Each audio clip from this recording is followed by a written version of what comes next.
நெஞ்சிலே கை வைத்து சொல்லுங்கள். ஆளுங்கட்சி நண்பர்களே, குறிப்பாக அமைச்சர் ஆதவர்ஜுனா அவர்களே, கொஞ்சம் அதிகம் பேசுகிறவர் அவர்தான். முதலமைச்சர் விஜயும் எதிர்க்கட்சி தலைவர் உதயநிதி அவர்களும் ஒன்றாக படித்தவர்கள், ஒன்றாக நடித்தவர்கள். அந்த நட்பு மாறாமல் அவருக்கு ஒரு ரோட் ஷோ என்பதை அரசாங்கம் தன் செலவில் நடத்திற்று. திமுக திவாலாகிவிட்டது என்று எழுதியிருக்கிற குருமூர்த்தி அவர்களே, இன்னும் ஒரு நூற்றாண்டு ஆனாலும் இம்மண்ணில் இந்த இருவண்ண கொடிதான் எழுந்து பறக்கும். வெங்கொடுமை சாக்காட்டில் விளையாடும் தோழங்கள் வெற்றி தோள்கள். கங்கையை போல் காவிரி போல் கருத்துக்கள் ஊரும் உள்ளம் எங்கள் உள்ளம். தமிழருக்கு இன்னல் விடைத்தால் சங்காரம் நிசமென்று சங்கெடுத்து கூவுகிற கூட்டம் இந்த கூட்டம். உங்களால் திமுகவை ஒரு நாளும் திவாலாக்க முடியாது. இடி தாங்கும் இயக்கம் மழை தாங்காதான் என்ன.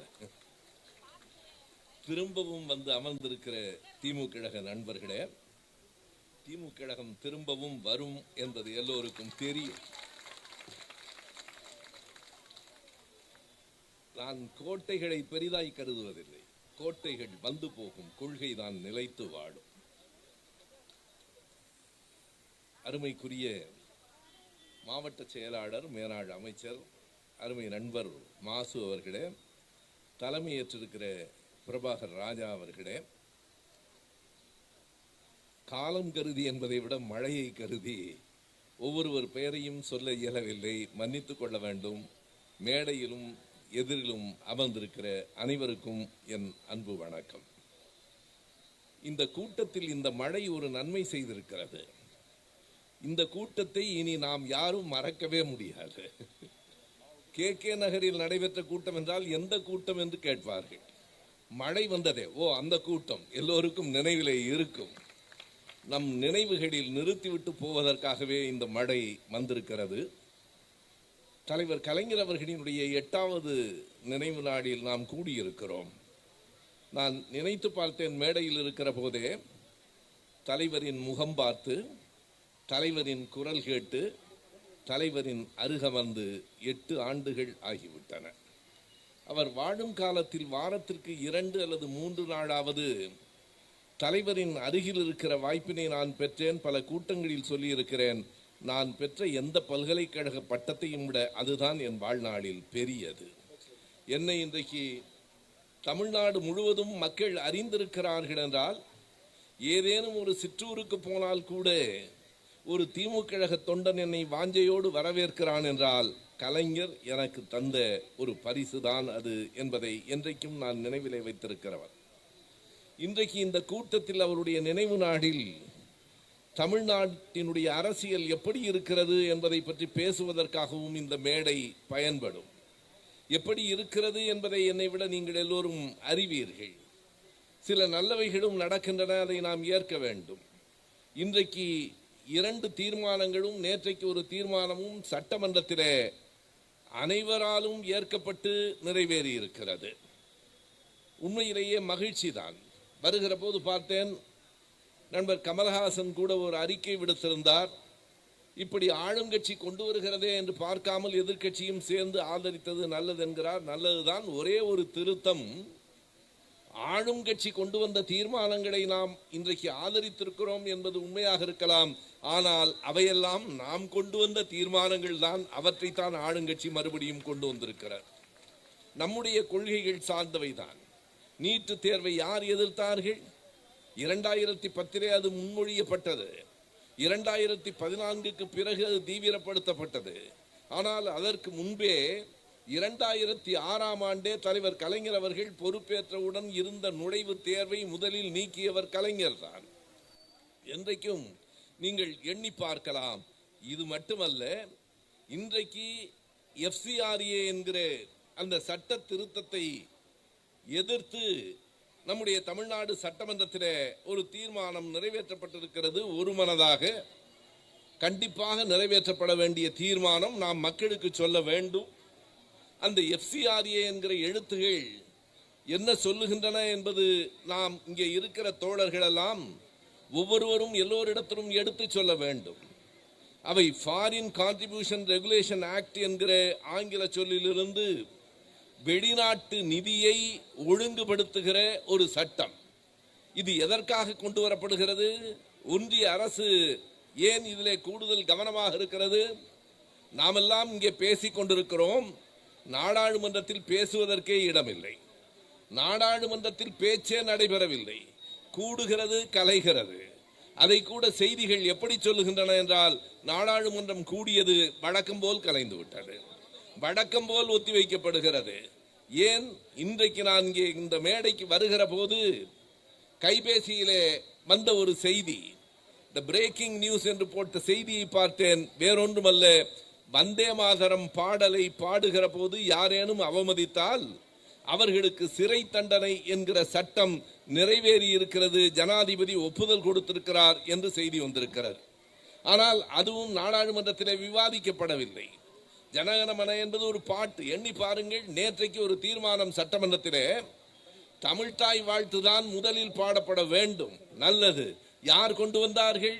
நெஞ்சிலே கை வைத்து சொல்லுங்கள். ஆளுங்கட்சி நண்பர்களே, குறிப்பாக அமைச்சர் ஆதவர்ஜுனா அவர்களே, கொஞ்சம் அதிகம் பேசுகிறவர் அவர்தான். அவருக்கு உயரமும் அதிகம், பேச்சும் அதிகம். முதலமைச்சர் பேசாமல் இருந்தாலும் முதல் போட்ட அமைச்சர் பேசிக்கொண்டே இருக்கிறார். நண்பர்களே, என்றைக்கும் ஒன்றை நினைவிலே வைத்துக் கொள்ள வேண்டும். ஆணவம் அழிவுக்கு முன்னால் வரும். யானை வரும் பின்னால், மணி ஓசை வரும் முன்னால் என்பது போல ஆணவம் வரும் முன்னால், அழிவு வரும் பின்னால் என்பதை ஆதவ அர்ஜுனாவுக்கு யாராவது கொஞ்சம் எடுத்து சொல்லுங்கள். செங்கோட்டையன் கட்சி மாறினார், ஓபிஎஸ் கட்சி மாறினார். இவர் ஏதோ ஒரே கட்சியிலேயே காலம் முழுவதும் இருந்தது போல நம்முடைய பெண் நிறுவனத்திலே இருந்தார். அவர் மூலமாகத்தான் ஐபாக் செய்திகள் எல்லாம் கசிந்திருக்கின்றன என்று இன்றைக்கு சொல்லப்படுகிறது. அதற்கு பிறகு விடுதலை சிறுத்தைகளுக்கு போனார். அங்கே இருந்து விஜய்க்கு தாவினார். இவர் தாவி, இவருடைய உயரத்துக்கு இவ்வளவு தாவுவது அவ்வளவு நல்லதில்லை. நண்பர்களே, எதற்கு குறிப்பிடுகிறேன் என்றால், இன்றைக்கு அந்த FCRA சட்டம் என்பதை பற்றி சட்டமன்றத்திலே நம்முடைய உறுப்பினர்கள் மிக தெளிவாக பல செய்திகளை சொன்னார்கள். நம்முடைய கூட்டணி கட்சியிலே இருக்கிற தமிமுன் அன்சாரி நேற்றைக்கு பேசுகிற போதும், இன்றைக்கு ஜவாஹிருல்லா அவர்கள் பேசுகிற போதும் அதனை தெளிவாக குறிப்பிட்டு பேசினார்கள். ஏன் இந்த இரண்டு பேரையும் குறிப்பிடுகிறேன்? இவர்கள் இரண்டு பேரும் யாருடைய பிரதிநிதிகள் என்றால், இந்த சட்டம் யாரை ஒடுக்குவதற்காக கொண்டு வரப்பட்டிருக்கிறதோ அந்த சிறுபான்மை சமூகத்தை சேர்ந்தவர்கள். வெளிநாட்டிலே இருந்து வருகிற பணம், அதனை ஒழுங்குபடுத்த வேண்டும் என்பதில் ஒன்றும் பிழை இல்லை. நான் ஒரு கேள்வி கேட்கிறேன். வெளிநாட்டில இருந்து இங்கே இருக்கிற யாருக்காவது பணம் வந்தால் யாருக்கும் தெரியாமல் அது வந்து விடுமா? அது வருமான வரித்துறைக்கு தெரியாதா? வங்கி கணக்கு மூலமாகத்தானே வருகிறது. வங்கி கணக்கு மூலமாக வருகிற ஒரு தொகையை வருமான வரித்துறை கணக்கிலே எடுத்துக்கொள்ளாதா? நான் கேட்கிறேன், எதற்காக இவர்கள் இதனை கொண்டு வருகிறார்கள் என்றால், இது சிறுபான்மையினரினுடைய நிறுவனங்களுக்கு பணம் போய் சேரக்கூடாது. 3332 நிறுவனங்கள் 2010 இருந்தன. அதில் பாதியாக இன்றைக்கு குறைந்து விட்டது. எப்படி? இங்கே இருக்கிற இந்த அரசு இந்த சட்ட திருத்தத்தின்படி எத்தனை முறை திருத்தம் எப்போது கொண்டு வரப்பட்டது? சிறுபான்மை மக்களை குறிவைத்து கொண்டு வரப்படுகிற ஒரு சட்டம். நான் கூறுகிறேன், எந்த மதத்தில் இருப்பது என்பது அவரவர் விருப்பம். இன்றைக்கு முதலமைச்சர் திடீரென்று விஜய் என்று இருந்தவர் ஜோசப் விஜய் ஆகிவிட்டார் இல்லையா? வாக்குகள் வாங்குவதற்கு மட்டும் ஜோசப் விஜய் போதாது.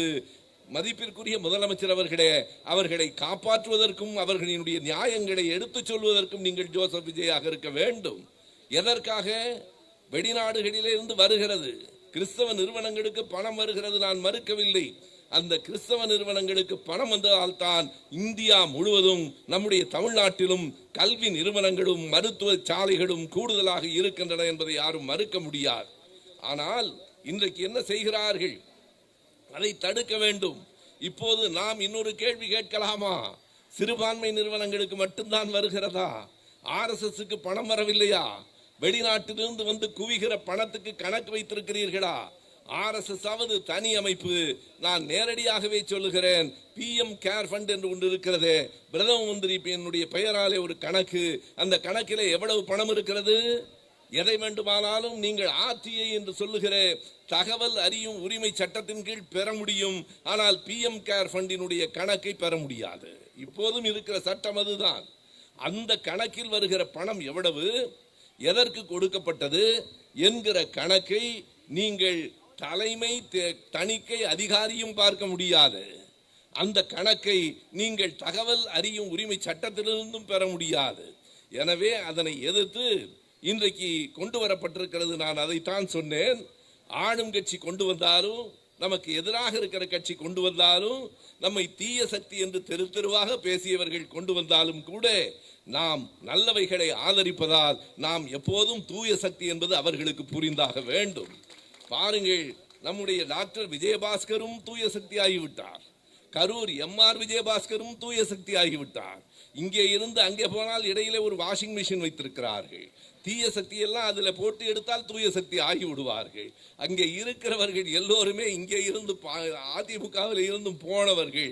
அதே போலத்தான் அவர்கள் கொண்டு வருகிற தீர்மானங்களும் கூட நாம் முன்னிறுத்திய தீர்மானங்கள் தான். தமிழ்தாய் வாழ்த்து பாட வேண்டும் என்று யார் முதலாக ஆணை வெளியிட்டது? நம்முடைய முத்தமிழறிஞர் தலைவர் கலைஞர் அவர்கள் தான். 1970 ஆண்டு நவம்பர் மாதம் 20ஆம் தேதி அவர்தான் அந்த ஆணையை கொண்டு வந்தார்.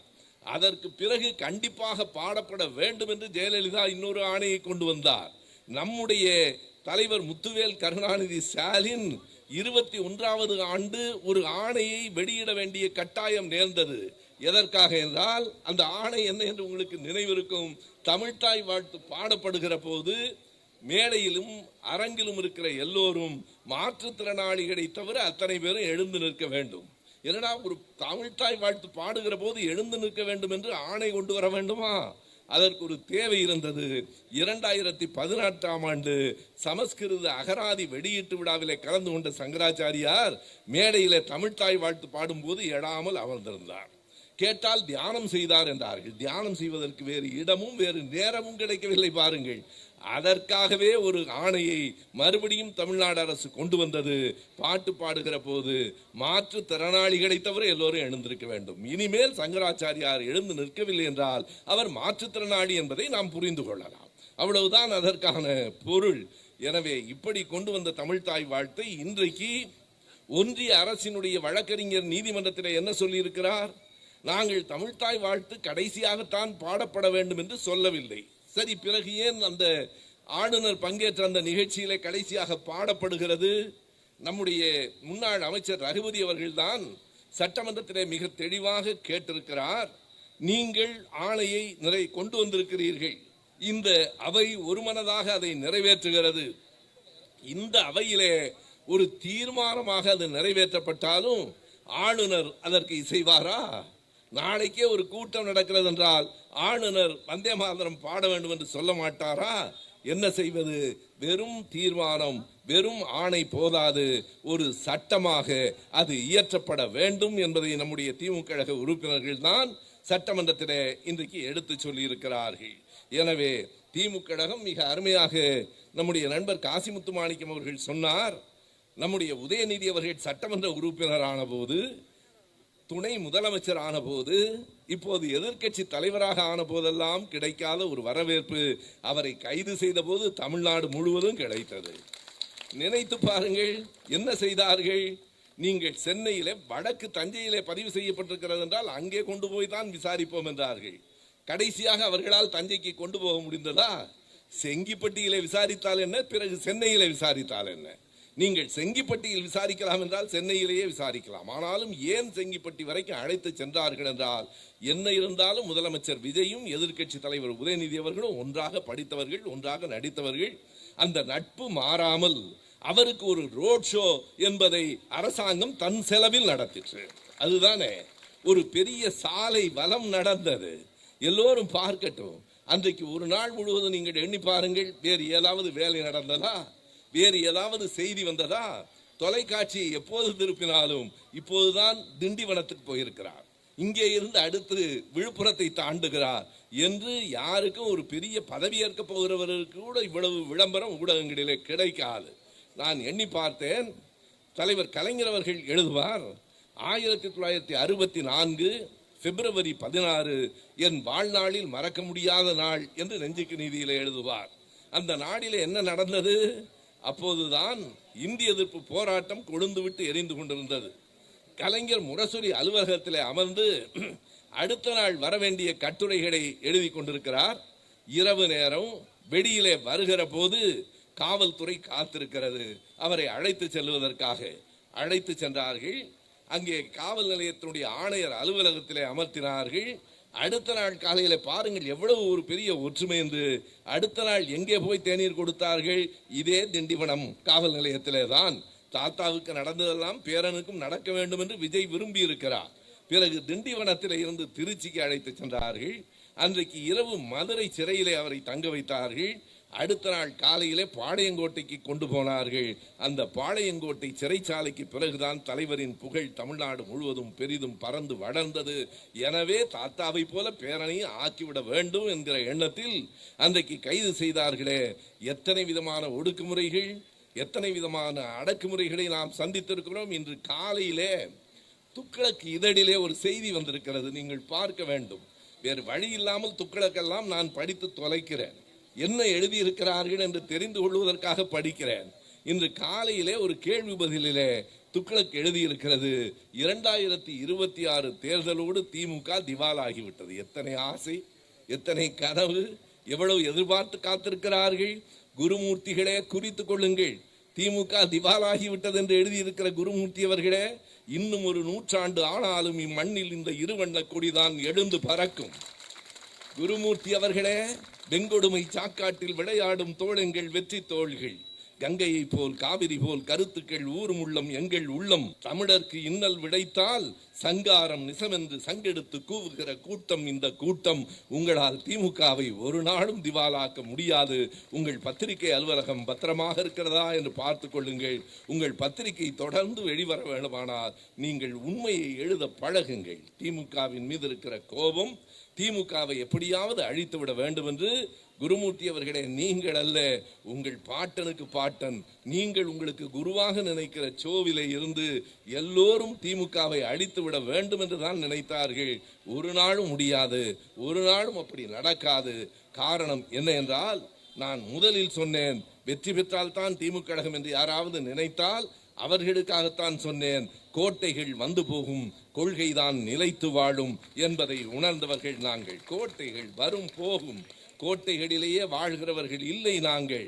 நீங்கள் கோட்டைகளுக்கு வந்துவிடக் கூடாது என்பதற்காக என்னவெல்லாம் செய்கிறீர்கள். இன்றைக்கு செய்தியை நீங்கள் பார்த்திருப்பீர்கள். நடிகர் பிரகாஷ்ராஜ் ஒரு அறிக்கை விட்டிருக்கிறார். என்ன அறிக்கை என்றால், அவரை வாக்காளர் பட்டியலில் இருந்து எடுத்து விட்டார்கள்.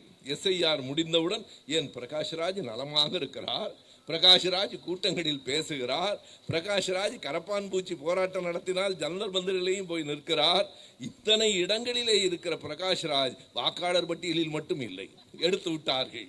அவர் சொல்லுகிறார், என்னை வாக்காளர் பட்டியலில் இருந்து நீங்கள் நீக்கலாம், மக்களை இப்படியெல்லாம் தேர்தலில் இருந்து நீங்கள் மறுக்கலாம், ஆனால் மக்கள் சக்தியை உங்கள் வாழ்நாளில் ஒரு நாளும் தடுக்க முடியாது என்று அவர் சொல்லுவதை போலத்தான் நண்பர்களே, இப்போது மறுபடியும் திரும்ப பிஜேபியும் திமுகவும் நெருங்குகிறதா என்று சிலருக்கு சந்தேகம் வருகிறது. இந்த சட்டமன்றத்தில் நேற்றைக்கும் இன்றைக்கும் நடந்த அந்த கூட்டங்களே அதற்கு சாட்சி.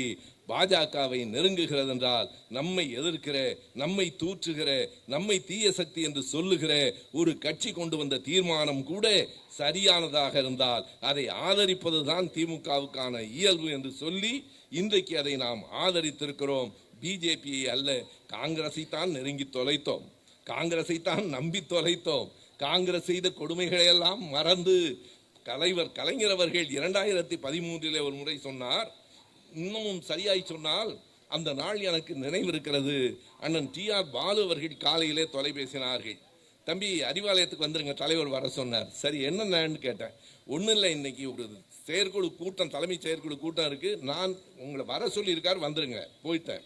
அந்த கூட்டத்திலே தான் முடிவெடுக்கப்பட்டது, இனி காங்கிரஸோடு உறவு வேண்டாம் என்று. அந்த கூட்டம் முடிகிற போது தலைவர் என்னை அழைத்து சொன்னார், காங்கிரஸ் விட்டு வெளியே வந்தா உனக்கு சந்தோஷமா இருக்குமேங்கிற கதை ஒன்று வர சொன்னேன். அதை நேரடியாக சொன்னார். அப்போது கலைஞர் எழுதினார், கூடா நட்பு கேடாய் முடியும் என்று. போனால் போகிறது என்று மறுபடியும் சேர்ந்தோம், நெருக்கடியை மறந்தோம், அவர்கள் செய்த துரோகங்களை மறந்தோம். இன்றைக்கு சட்டமன்றத்திலே அந்த உயர்கல்வித்துறை அமைச்சர் விஸ்வநாதன் பேசிய பேச்சை நான் கேட்டேன். அடே அப்பா, விஜயனுடைய தொண்டர் கூட இப்படி பேச மாட்டார், அங்கே இருக்கிற அமைச்சர்கள் கூட அடக்கித்தான் பேசுகிறார்கள். காங்கிரஸ் கட்சிக்கு என்ன நேர்ந்தது என்று எண்ணி பார்க்க வேண்டியிருக்கிறது. ராகுல் காந்தி அவர்களை இந்தியாவின் அடுத்த பிரதமர் என்று அறிவித்தவர் நம்முடைய தலைவர் தான். நாங்கள் ராஜீவ் காந்தியை மறந்து விட்டோம், ராகுல் காந்தி இன்றைக்கு மக்களுக்கு வேலை செய்வார் என்று கருதுகிறோம் என்று நம்பி அவரை அடுத்த பிரதமர் என்று சொன்னவர் கூட நம்முடைய தலைவர் கலைஞர் அவர்கள்தான். அவர் சென்னைக்கு வந்து தமிழ்நாட்டுக்கு வந்து ஒரே மேடையில் இல்லாமல் வேறு மேடையில் பேசிவிட்டு போனார். ஒன்றை நினைவிலே வைத்துக் கொள்ள வேண்டும். இன்றைக்கு நம்முடைய அண்ணன் ஏவா வேலுவர்கள் சட்டமன்றத்திலே ஒரு செய்தியை சரியாக சொன்னார். நாங்கள் 108 பேர் இருக்கிறோம் 108 பேர் இருக்கிறோம் என்று பெருமை பேசாதீர்கள். 234 பேர் இருக்கிற அவையில் 108 என்பது பெரும்பான்மை இல்லை, புரிந்து கொள்ளுங்கள். அப்படியானால் என்ன பொருள்? 130 பேருக்கு மேலாக உங்களுக்கு எதிராக இருக்கிறார்கள் என்றுதான் பொருள். நீங்கள் எந்த இடத்தில் 108 இடங்களிலே வெற்றி பெற்றிருக்கிறீர்கள், அதில் கூட 107 தான் ஒன்று போய்விட்டது. ஒரே மனிதர் 2 தொகுதியில் நின்றதனாலே. இவருக்கு முன்னோடி ஒருவர் இருக்கிறார், ஜெயலலிதா, உங்களுக்கு நினைவிருக்கலாம். அவர் என்ன செய்தார் என்றால் 2001 தேர்தலிலே 4 தொகுதிகளிலே வேட்புமனு கொடுத்தார். சட்டமே என்ன சொல்லுகிறது என்றால் அதிகப்படியாக ஒருவர் 2 தொகுதிகளில் போட்டியிடலாம். ஜெயலலிதா 4 தொகுதிகளில் வேட்புமனு கொடுத்தார். 4ம் செல்லாது என்று சொல்லிவிட்டார்கள். என்ன சொன்னார் என்றால், பாருங்கள், திமுக சதி செய்து விட்டது, திமுகவா தேர்தல் ஆணையத்தை நிறுத்துகிறது, இவர்களுக்கு என்ன செய்தாலும் மழை பெய்கிறதா வெள்ளம் வருகிறதா திமுகவின் சதிதான் என்று பிள்ளைகளுக்கு சொல்லி வைத்திருக்கிறார்கள். அதை நம்புகிற பிள்ளைகளும் இந்த நாட்டில் இருக்கிறார்கள். எனவே அப்படி 4 தொகுதிகளில் இன்று வீணாய் போனதை போல இன்றைக்கு 2 தொகுதிகளில் நின்றார். எனவே 107 இடங்கள் தான் இருக்கின்றன. 118க்கு எப்படி வந்து சேர்ந்தார்கள் என்பதையும் வேலு அவர்கள் சொன்னார். எங்கள் ஆட்கள் தான் உங்களை ஆதரித்ததால் அங்கே உட்கார்ந்திருக்கிறீர்கள், இல்லையானால் எங்கே உட்கார்ந்திருப்பீர்கள் என்று தெரியாது என்றார். எனவே ஒரு நிலையற்ற ஆட்சியிலே தான் அவர்கள் இருக்கிறார்கள். நீங்கள் 96 பேரை வைத்துக் கொண்டு ஆட்சி நடத்தவில்லையா என்று கேட்கிறார்கள். உண்மைதான், 96 பேர் மட்டுமே நம்ம இடத்துல இருந்தார்கள். 2006இல் எதிர்கட்சிகளை நாம் சேர்த்துக் கொள்ளவில்லை, அவர்களின் ஆதரவை மட்டும் வாங்கி 96 பேரை வைத்து 5 ஆண்டுகள் ஆடாமல் அசையாமல் ஆண்டார் என்றால் அது கலைஞரின் திறமை. அது எல்லோருக்கும் வந்து விடாது. விஜய் அவர்களே உங்களுக்கு கண்டிப்பாக வந்து விடாது. எனவே நீங்கள் பக்கத்தில் இருக்கிற ஆனந்த் அவர்களையும் ஆதவர்ஜுனா அவர்களையும் நம்பிக்கொண்டிருக்கிறீர்கள். ஆனந்த் அவர்கள் பேசுவது என்ன என்று இன்றைக்கு வரைக்கும் யாருக்கும் புரியவில்லை. ஒரு கூட்டத்தில் அவர் பேசுகிறார், நான் வணங்குகிறேன் என்று. பக்கத்தில் இருக்கிறவர் ஒன்றும் கெட்ட வார்த்தையெல்லாம் இல்லைங்க, வணங்குகிறேன்னு சொல்றார். அவருடைய தமிழில் இன்றைக்கு மரிய வில்சன் பேசுகிற தமிழ், அடே அப்பா, சொன்னால் சட்டமன்றத்திலே கோபப்படுகிறார். நாம் அவரை இழிவு செய்வதற்காக, அவரை கேலி செய்வதற்காக சொல்லவில்லை. இன்னமும் நீங்கள் எல்லாரும் கவனமாக இருக்க வேண்டும். பெரிய இடத்துக்கு வந்திருக்கிறீர்கள். உண்மையாக கூறுகிறேன் நண்பர்களே, நாளையோ மறுநாளோ புதுவையிலே லாஸ்பேட்டையில் நம்முடைய நிதியமைச்சருக்கு ஒரு வழக்கு இருக்கிறது. இந்திய எதிர்ப்பு போராட்டத்திலே கலந்து கொண்டதற்காக அல்ல, வந்தே மாதரம் பாடலை எதிர்த்ததற்காக அல்ல. நம்முடைய நிதியமைச்சர் மரிய வில்சன் லாஸ்பேட்டையிலே நாளையோ மறுநாளோ நீதிமன்றத்துக்கு போக வேண்டும். எதற்கென்றால் அவருடைய தம்பியையும் தம்பி மனைவியையும் உருட்டுக்கட்டையால் அடித்தார் என்கிற வழக்கு நடக்கிறது. நான் என்ன குறிப்பிடுகிறேன் என்றால், நீங்கள் நிதியமைச்சராக ஆகியிருக்கிறீர்கள். சி சுப்பிரமணியம் இருந்த இடம், எங்கள் நாவலர் இருந்த இடம், எங்கள் பேராசிரியர் இருந்த இடம், அந்த இடத்தில் நீங்கள் உருட்டுக்கட்டை வழக்கிலேயே இருக்கிறீர்களே. கொஞ்சம் போராட்டங்களுக்கும் இந்த நாட்டின் அரசியலுக்கும் வாருங்கள் என்றுதான் அழைக்கிறோமே தவிர ஒரு நாடும் உங்களை குறைப்படுத்துவது எங்களுக்கு நோக்கமில்லை. எண்ணி பார்த்தால் உண்மையாக இன்றைய சட்டமன்றத்திலே எதிர்கட்சி வரிசையிலே 2 முன்னாள் முதலமைச்சர்கள் இருக்கிறார்கள். ஒரு எதிர்கட்சி தலைவர், முன்னாள் துணை அமைச்சர், துணை முதலமைச்சர் இருக்கிறார். இது உங்களுக்கு கிடைத்திருக்கிற ஒரு மிகப்பெரிய வாய்ப்பு. இது ஒரு பெரிய கௌரவம். 2 முன்னாள் முதலமைச்சர்களும் ஒரு முன்னாள் துணை முதலமைச்சரும் அமர்ந்திருக்கிற இடத்திலே நீங்கள் முதலமைச்சராக அமர்ந்திருக்கிறீர்கள். நான் வேடிக்கைக்கு சொல்லவில்லை. இந்த FCRA பற்றிய தீர்மானம் விவாதம் சட்டமன்றத்திலே நடந்து கொண்டிருக்கிற போது என் மனைவி கேட்டார், என் முதலமைச்சர் ஏன் இப்படி சும்மாவே உட்கார்ந்துருக்கிறாருன்னு கேட்டார். நான் சொன்னேன், ஒரே ஒரு கேள்வி நான் உன்னை கேட்கிறேன், FCRA உனக்கு தெரியுமா என்று கேட்டேன். எனக்கு தெரியல. இப்போ FCRA பற்றி இங்கே எல்லோரும் பேசுகிறோம் என்றால் அந்த இடத்தில் உன்னை உட்கார வைத்தால் எப்படி இருப்பேன்னு கேட்டேன். வேற விதி இல்லைன்னு அதே தான் அவரும். அவர் ஒன்றும் பெரிய வித்தியாசமே இல்லை. அவர் வேணும்னு இல்லை, அவர் என்னையவோ பேசுகிறானுங்களே எல்லா பயிலும்ட்டு அவர் பாட்டு உட்கார்ந்துருக்கிறார். எனவே இதுதான் இன்றைக்கு இருக்கிற நிலை. நாட்டின் நிலைமைகள் மாறும். நாம் ஒரு நாள் அவசரப்படுத்துவதும் இல்லை, யாரையும் அலங்கோலப்படுத்துவதும் இல்லை. ஒன்றை மட்டும் நினைவிலே வையுங்கள், எந்த கட்டத்திலும் இந்த கூட்டம் உறுதி குலையாமல் ஒன்றாக நிற்போம். என்றைக்கும் இந்த நாட்டுக்காக அதாவது ஒரு முறை தென்கட்சி அவர்கள் சொன்னார், அவர் கூட்டத்தில் பேசிட்டு இருக்கும்போது ஒரு திருமண வீடு பேசிக்கொண்டிருக்கிற போது ஒரு சீட்டு கொடுக்குறாங்க. பொதுவாக பேசிக்கொண்டிருக்கிறவர்களுக்கு சீட்டு கொடுத்தால் எதற்கென்று உங்களுக்கு தெரியும், பேச்சை முடிச்சிருங்க. ஆனால் அவர் படிக்கிறார், தொடர்ந்து பேசுங்கள்னு இருக்கு. பேசுகிறார். ஒரு 10 நிமிடத்துக்கு பிறகு மறுபடியும் சீட்டு கொடுக்குறாங்க. பார்க்கிறார், தொடர்ந்து பேசுங்கள்னு இருக்கு. 3வது சீட்டு வரும்போது தான் அவருக்கு உண்மை தெரிகிறது, இன்னும் சாப்பாடு தயாராகல, தொடர்ந்து பேசுங்கள் என்பது போல பிரபாகர் ராஜா தொடர்ந்து பேசுங்கள் என்று சொல்லுவது நாம் கருத்துக்களை பரிமாறிக்கொள்ள வேண்டும் என்பதற்காக மட்டுமில்லை. நண்பர் கோவிச்செழியன் அருகிலே வந்து விட்டார். வருகிற வரைக்கும் மழை வேறு இருக்கிறது. பேசலாம். பேசுவதற்கு ஏராளமான செய்திகள் இருக்கின்றன. நாம் என்ன பேச வேண்டும், அடுத்து நம்முடைய பயணம், அரசியல் பயணம் எப்படி அமைய வேண்டும்? ஒன்றை நினைவுபடுத்திக் கொள்ளுங்கள், ஆட்சியிலே இல்லாமல் இருக்கிற காலமெல்லாம் நாம் அரசியலிலே இல்லாமல் இருக்கிற நேரம் இல்லை. அப்படி பார்த்தால் 76 எத்தனை கொடுமைகள் ஆட்சியிலே இல்லை என்பது மட்டுமல்ல, அன்றைக்கு நடந்த கொடுமைகளைப் போல இங்கே இருக்கிற பெரியவர்கள் அறிவார்கள், சின்ன பிள்ளைகளுக்கு தெரிந்திருக்காது. பெரியார் திடலில் நடந்த ஒரு நிகழ்வை சொல்லுகிறேன். அங்கே என்ன நடக்கிறது? பெரியார், தந்தை பெரியார் என்று எழுதக்கூடாது என்று தணிக்கையிலே சொல்லுகிறார்கள். இந்த பத்திரிகையில் பெரியார் திடலிலிருந்து திராவிடர் கழகம் வெளியிடுகிற விடுதலை ஏட்டில் தந்தை பெரியார் என்று எழுதக்கூடாது, ஈவே ராமசாமி என்று தான் எழுத வேண்டும் என்கிறார்கள். அவர்கள் எந்த அளவுக்கு நெருக்கடி கொடுத்தார்கள் என்பதை நான் இப்போது மறுபடியும் எண்ணி பார்க்கிறேன். நம்முடைய முதலமைச்சர் என்ன செய்கிறார்? வெற்றி பெற்றவுடன் திடலுக்கு போய் ஆசிரியரை பார்க்கிறார். அதற்கு முன்னால் ஓடி வந்து பெரியார் சிலைக்கு மாலை வைக்கிறார். எங்களினுடைய கொள்கை தலைவர் யார் என்றால் 5 பேரில் பெரியாரை முன்னே நிறுத்திக் கொள்ளுகிறார். ஆனால் திராவிடர் கழகம் நீட்டு தேர்வை எதிர்த்து பேரணி நடத்துகிறது என்றால் அதற்கு தடை விதிக்கிறார். எண்ணி பாருங்கள், நீட்டு தேர்வை நீங்களும் எதிர்க்கிறீர்கள், நாங்களும் எதிர்க்கிறோம். திராவிடர் கழகம் ஒரு பேரணி நடத்துகிறது. அந்த பேரணிக்கு எதற்காக தடை? திராவிடர் கழகத்தில் போய் நீங்கள் பார்க்கிறீர்கள், கொள்கை தலைவர் என்று வேறு சொல்லுகிறீர்கள். கொள்கை தலைவர் 5 பேரையும் ஒன்றாக நிறுத்துகிறீர்கள். நான் நேற்றைக்கு முன்தினம் கடலூரில் பேசுகிற போது ஒரு கூட்டத்திலே சொன்னேன், கொள்கை தலைவர்கள் ஐயா பெரியார், அண்ணல் அம்பேத்கர், காமராஜர், வேலு நாச்சியார் இவர்கள் கட்சியை எப்படி இனிமேல் வழி நடத்தப் போகிறார் எனக்கு தெரியவில்லை. பெரியார், அம்பேத்கர், காமராஜர் புரிகிறது. வேலு நாச்சியார், அஞ்சலை அம்மாள். நான் ஒரு தம்பியை பார்த்து கேட்டேன், அவர் அந்த கட்சியில் இருக்கிறார். அந்த கட்சியில விதவிதமான மனிதர்கள் இருக்கிறார்கள். தேர்தலுக்கு முன்பு எதற்காக விஜய்க்கு நீங்கள் ஓட்டு போட வேண்டும் என்று நினைக்கிறீர்கள் என்று கேட்டபோது ஒரு இளைஞர் உண்மையாக சொன்ன விடையை சொல்லுகிறேன். என்னமா டான்ஸ் ஆடுறாருங்க அவருக்கு, அங்க என்ன சட்டமன்றத்தில் டான்ஸா நடக்க போகுது? எனவே அப்படி வாக்களித்தவர்கள், அவர்களில் ஒரு இளைஞரை அழைத்து நான் கேட்கிறேன், அஞ்சலை அம்மாள்னு ஒரு அம்மாவை நீங்க அதுல நிறுத்தி இருக்கிறீர்களே, அஞ்சலை அம்மா கொள்கை என்ன, எதற்காக, ஏன் கொள்கை தலைவராக ஏற்றிருக்கிறீர்கள்னு கேட்டேன். அவர் திருப்பி என்ன ஒரு கேள்வி கேட்டார், அஞ்சலை அம்மானா யாருன்னு கேட்டார். அவங்களுக்கு தெரியாது. அது அவருக்கு தெரியாது என்பதில்ல, எனக்கு தெரியும், விஜய்க்கும் தெரியாது. அஞ்சலை அம்மா யார் என்பதை நான் எடுத்து சொன்னேன். அஞ்சலை அம்மாளினுடைய மருமகனும் அஞ்சலை அம்மாள் கொள்ளு பேரனும் எங்களோட தாண்டா இருக்கிறான். நம்முடைய டாக்டர் எழிலன் தான் அஞ்சலை அம்மாவோட கொள்ளு பேரன். ஒரு விதத்தில் அஞ்சலை அம்மா எங்க திமுக காரம்மா.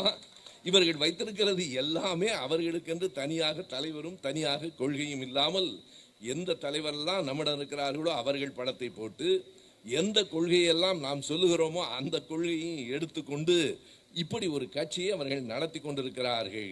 எனவே இந்த காலகட்டத்தில் நாம் எப்படி ஒரு எதிர்க்கட்சியாக செயல்பட வேண்டும் என்பதற்கு எடுத்துக்காட்டுத்தான் நேற்றும் இன்றும். நாம் எதிர்க்க வேண்டியவைகளை எதிர்ப்போம், கொஞ்சமும் கவலைப்படாமல் எதிர்ப்போம். சரியானவைகளை, நாம் கொண்டு வந்தவைகளையே திரும்பவும் சரியானவைகளை அவர்கள் கொண்டு வந்தால், ஆளுங்கட்சி கொண்டு வருவதை நாம் ஆதரிப்பதா என்று பார்க்க மாட்டோம். கண்டிப்பாக எதுவாக இருந்தாலும் சரியாக இருந்தால், மக்களுக்கு பயன்பட்டால் ஆதரிப்போம் என்கிற அந்த கொள்கையிலே தான் இன்றைக்கு சட்டமன்றம் நடந்து கொண்டிருக்கிறது. சட்டமன்றத்திலே நம்முடைய உறுப்பினர்கள் பலர் முன்னாள் அமைச்சர்கள், நீண்ட அனுபவம் உடையவர்கள். நேற்றைக்கு நடந்த ஒரு நிகழ்வை நீங்கள் பார்த்திருப்பீர்கள்.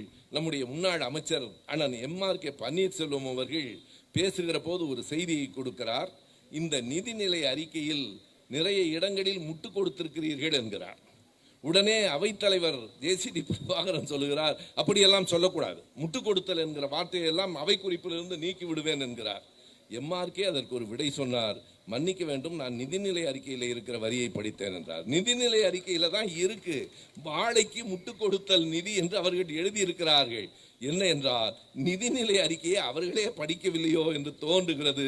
MRK சொன்னார், முட்டு கொடுத்தல் என்பது நிதிநிலை அறிக்கையில் தொடர்ந்து திரும்ப திரும்ப வருவதைத்தான் நான் எடுத்து சொன்னேன் என்று சொன்னார்.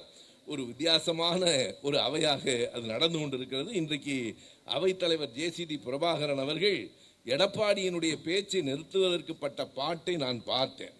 என்ன சொன்னாலும் எடப்பாடி என்ன சொல்றாருன்னா, நான் விவசாயி, நான் பேச நீ சட்டமன்றத்தில் அதற்கான நேரம் இருக்கிறது என்றால் நான் விவசாயி பேசுவேன். ஏறத்தாழ 3/4 மணி நேரம் இன்றைக்கு எடப்பாடி அவர்கள் பேசினார். எனவே இன்றைய சட்டமன்றமானாலும் அரசியல் கட்சிகள் ஆனாலும் எப்படி நடந்து கொண்டிருக்கின்றன, உண்மையாகவே அதிமுகவுக்கு நேர்ந்திருக்கிற இந்த நிலை இருக்கிறதே, அது திட்டமிட்டு உருவாக்கப்பட்டது. கவனத்திலே கொள்ளுங்கள். நான் தேர்தலுக்கு முன்பே சொன்னேன், இந்த தமிழ்நாட்டை மட்டுமல்ல அதிமுகவையும் தலைவர் அவர்களே நீங்கள் தான் காப்பாற்ற வேண்டும். அதிமுகவை திட்டமிட்டு அழித்துக் கொண்டிருக்கிறார்கள் என்று சொன்னேன். இன்றைக்கு என்ன நடக்கிறது என்று சொன்னால், அதிமுகவிலே இருந்து கொஞ்சம் கொஞ்சமாக நீங்கள் எங்காவது எண்ணி பார்ப்பீர்களா? நம்முடைய மாசு அவர்கள் இருக்கிறார், அவர் இந்த மேடையில் நின்று கொண்டு நம்முடைய தலைவரை பற்றி தாக்கி பேசினால் இது எந்த கட்சியினுடைய கூட்டம்? அவர் எந்த கட்சி உறுப்பினர்? நேர்மையாக ஒன்றை செய்ய வேண்டும்.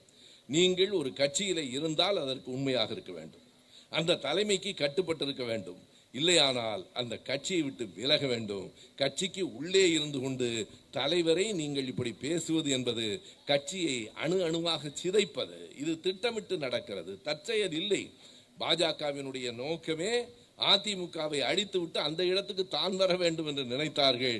ஆனால் அந்த இடத்திற்கு விஜய் வந்து சேர்ந்தார். எல்லா திட்டங்களுக்கும் வெற்றி என்று பெயர் வைத்திருக்கிறாரே, எதனால் என்று ஒரு நண்பர் கேட்டார். வேறொன்றுமல்ல, எல்லாம் வெற்றி திட்டம், வெற்றி கழகம், வெற்றி சீர் என்றால் எதற்கென்றால் நண்பர்களே, விஜய் என்கிற சொல்லுக்கு தமிழில் வெற்றி என்று பெயர். தன்னுடைய பெயரை எல்லா திட்டத்துக்கும் அவர் வைத்துக் கொண்டிருக்கிறார். அதற்கு ஒரு பூச்சு விஜய் திட்டம் என்று இல்லாமல் வெற்றி திட்டம் என்று சொல்லிக் கொண்டிருக்கிறார்கள். அந்த முதலமைச்சரினுடைய தந்தையார் சந்திரசேகர் அவர்கள் ஒரு பேட்டியிலே சொல்லுகிறார், முதலமைச்சர் எதற்கும் பேசுவதே இல்லையே, ஊடகங்களிலும் பேசுவதில்லை, சட்டமன்றத்திலும் பேசுவதில்லை, எந்த இடத்திலும் பேசுவதே இல்லையே என்று கேட்டால் அவர் சொல்லுகிறார், 60 ஆண்டுகளாக பேசி பேசியே இந்த நாட்டை கெடுத்து விட்டார்கள், எனவே அவர் பேசாமல் இருக்கிறார் என்பதை ஒரு காரணமாக சொல்லுகிறார். நான் கேட்கிறேன், பேசாமல் இருப்பது ஒரு முதலமைச்சருக்கான தகுதியா?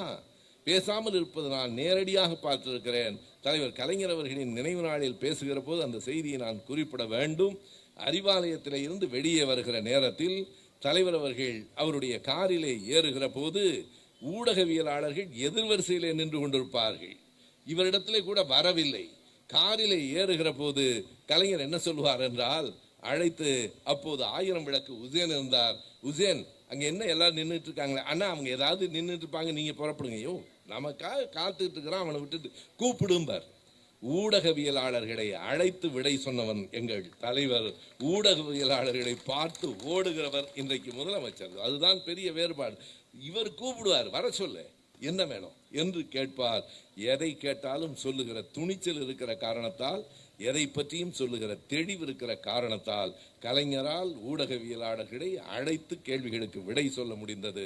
எது பற்றியும் தெரியாதவர்கள் ஊடகவியலாளர்களிடமிருந்து தப்பித்துக் கொள்வது எப்படி என்பதை தவிர வேறு சிந்தனை அற்றவர்களாக இருக்கிறார்கள். அவர் எப்படி வேண்டுமானாலும் இருந்து போகட்டும், நம் கவலை இல்லை. அவர் நமக்கான முதலமைச்சராக இருக்கிறாரே என்பதற்காக கவலைப்பட வேண்டியிருக்கிறார். திரும்ப திரும்ப என்ன சொல்லுகிறார்கள் என்றால், மோடி பேசுகிறாரா, மோடி பத்திரிகையாளர்களை சந்திக்கிறாரா? இல்லைதான். ஆனால் அதற்கும் இதற்கும் கூட ஒரு வேறுபாடு இருக்கிறது. மோடி பத்திரிகையாளர்களை சந்திக்காமல் இருப்பது ஆணவத்தின் அடிப்படை, இவர் சந்திக்காமல் இருப்பது அறியாமையின் அடிப்படை. ரெண்டுக்கும் பெரிய வேறுபாடு இருக்கிறது. மோடிக்கு என்ன தோன்றும், இவர்களெல்லாம் பெரிய மனிதர்களா, இவர்களிடம் போய் நாம் பேச வேண்டுமா என்று அவர் கருதக்கூடும். எனவே மோடியினுடைய ஆணவம் வேறு, விஜய் அவர்களினுடைய அறியாமை வேறாக இருக்கிறது. இப்போதும் முதலமைச்சரினுடைய அறியாமையை சுட்டி காட்டுவதற்காக நான் சொல்லவில்லை. நீங்கள் சரியாக பேசுங்கள், ஊடகவியலாளர்களிடம் பேசுங்கள், சட்டமன்றத்தில் பேசுங்கள்.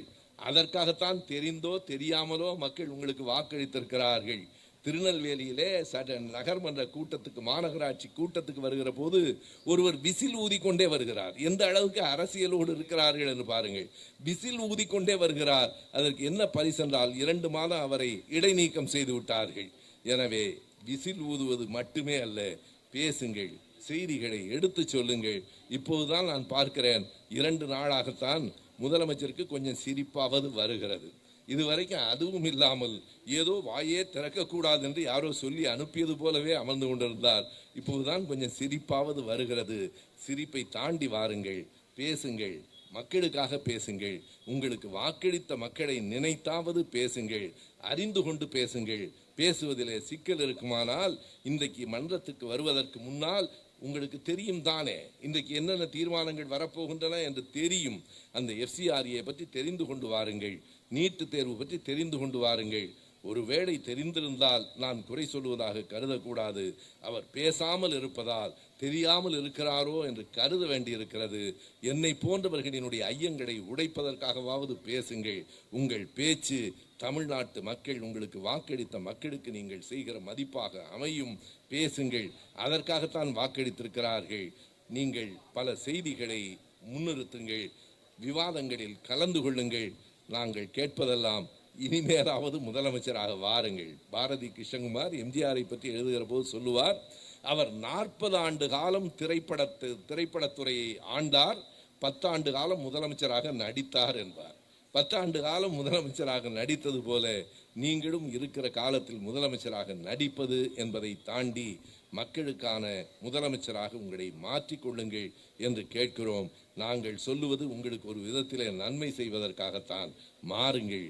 இந்த நாட்டுக்காக, உங்களுக்கு வாக்களித்தவர்களுக்காக உங்களை நீங்கள் தயார்படுத்திக் கொள்ளுங்கள். திமுக கழகம் எதற்கும் அணியமாக இருக்கும். ஆளுங்கட்சியாகவும் எங்களுக்கு இருக்க தெரியும், சரியான எதிர்க்கட்சியாகவும் இருக்க தெரியும். பல ஆண்டுகள் நாங்கள் எதிர்க்கட்சியாகவும் இருந்திருக்கிறோம். தலைவர் கலைஞர் அவர்கள் அவருடைய திறமைக்கும், அவருடைய அறிவுக்கும், அவருடைய அனுபவத்துக்கும் ஜெயலலிதாவினுடைய ஆட்சியிலே எதிர்க்கட்சியாகத்தான் நாம் இருந்தோம். அதையும் எண்ணி பார்க்க வேண்டும். ஒரு முறை தலைவர் கலைஞர் அவர்களோடு காரில் பயணம் செய்து கொண்டிருக்கிற நேரத்திலே நான் கேட்கிறேன், ஐயா, நீங்கள் காமராஜரோடும் ராஜாஜியோடும் அரசியல் நடத்தி இருக்கிறீர்கள், அதற்கு பிறகு போனால் போகிறது உங்கள் 40 ஆண்டு கால நண்பர் எம்ஜிஆரோடும் நடத்தி இருக்கிறீர்கள், இப்போது ஜெயலலிதாவோடு அரசியல் நடத்த நேர்ந்திருக்கிறதே என்று எப்போதாவது நீங்கள் வருத்தப்பட்டிருக்கிறீர்களா என்று கேட்டபோது அவர் சொன்னார், அப்படி பார்க்கக்கூடாதுப்பா. எப்போதும் அரசியலில் காலம் நமக்கு முன்னால் யாரை கொண்டு வந்து நிறுத்துகிறதோ அவர்களோடு தான் அரசியல் செய்ய வேண்டும். அதை சொல்லிவிட்டு அடுத்த வரியை சொல்லுகிற போதுதான் அவருடைய உயரம் எனக்கு புரிந்தது. அவர் சொன்னார், இன்றைக்கு ஜெயலலிதாவோடு அரசியல் நடத்த வேண்டியிருக்கிறதே என்று நான் கவலைப்பட்டால் 20-30 ஆண்டுகளுக்கு முன்னால் என்னோடு அரசியல் நடத்த வேண்டியிருக்கிறதே என்று ராஜாஜியும் காமராஜரும் கவலைப்பட்டிருக்க மாட்டார்களா என்றார். அவர்களின் அனுபவம் என்ன, அவர்களின் அறிவு என்ன, அவர்கள் என்னோடு அரசியல் நடத்த நேர்ந்ததல்லவா. காலம் நமக்கு முன்னால் யாரை கொண்டு வந்து நிறுத்துகிறதோ அவரோடு தான் நடத்த வேண்டும். எனக்கு இருக்கிற பெரிய வருத்தம், நம்முடைய எல்லோருக்கும் பெரியாருக்கு ராஜாஜி என்று சரியான ஒரு எதிர்த்தரப்பின் தலைவர் இருந்தார், அண்ணாவுக்கு காமராஜர் இருந்தார், கலைஞருக்கு கூட எம்ஜிஆர் இருந்தார். ஆனால் நம்முடைய தலைவருக்கு கடைசியாக ஒரு நல்ல எதிர்க்கட்சி தலைவரே கிடைக்காமல் போய்விட்டாரே. எனக்கு உண்மையிலேயே வருத்தம். நம்முடைய தலைவருக்கு 1000 தகுதிகள் இருந்தாலும் ஒரு நல்ல தலைவர் எதிர்கொள்வதற்கு யாரும் இல்லாத ஒரு கட்டத்திலே தான் இருக்கிறார். இன்றைக்கு கூட நீங்கள் எண்ணி பாருங்கள், இங்கே வாக்களிக்கவில்லையே என்று பேசுகிற போது வாசுகி போன்றவர்களெல்லாம் வருத்தத்தோடு சொன்னார்கள், கொளத்தூரிலேயே மக்கள் வாக்களிக்கவில்லையே, பிறகு எங்கு வாக்களித்தால் என்ன, இல்லை என்றால் என்ன. அந்த கொளத்தூரில் இன்றைக்கு ஒரு செய்தி வந்திருக்கிறது, மாலையில் நீங்கள் பார்த்திருப்பீர்கள். ரியாஸ் என்று ஒரு வழக்கறிஞர் தாக்கப்பட்டிருக்கிறார். அவரை தாக்கியவர் யார் என்றால் கொளத்தூர் நகர சட்டமன்ற தொகுதியினுடைய அதனுடைய சட்டமன்ற உறுப்பினரினுடைய நெருக்கமான நண்பர் என்று நான் வருகிற போது செய்தி ஓடிக்கொண்டிருந்தது. முதலமைச்சருக்கு, நம்முடைய தலைவருக்கு வாக்களித்த மக்கள் யாருக்கு வாக்களித்திருக்கிறார்கள் என்று நினைத்தும் கவலைப்பட வேண்டி இருக்கிறது. நண்பர்களே, காலங்கள் மாறும். நான் மறுபடியும் சொல்லுகிறேன், எப்போதும் அரசியலில் எதுவும் நிலையானதன்று. அரசியலை பொறுத்தளவு ஒரு வார காலத்தில் கூட மாற்றங்கள் வரும். எந்த நேரமும் எப்போதும் மாற்றங்கள் வரும். எந்த மாற்றங்களையும் நாம் எதிர்கொள்வோம். எல்லா மாற்றங்களுக்கும் அணியமாக இருப்போம். திமுக கழகம் இந்த மண்ணில் தோன்றி மக்களுக்காக வளர்ந்து நிற்கிற இயக்கம், எது கண்டும் அஞ்சாது. நம்முடைய எதிர்காலம் கண்டிப்பாக நாம் மக்களுக்காக நிற்கிறோம் என்பதால் ஒரு நாடும் நமக்குள் சோர்வு வராது. மறுபடியும் வெல்வோம், மறுபடியும் இந்த மண்ணை ஆளுகிற மக்களுக்கு தொண்டு செய்கிற வாய்ப்பினை பெறுவோம். நன்றி, வணக்கம்.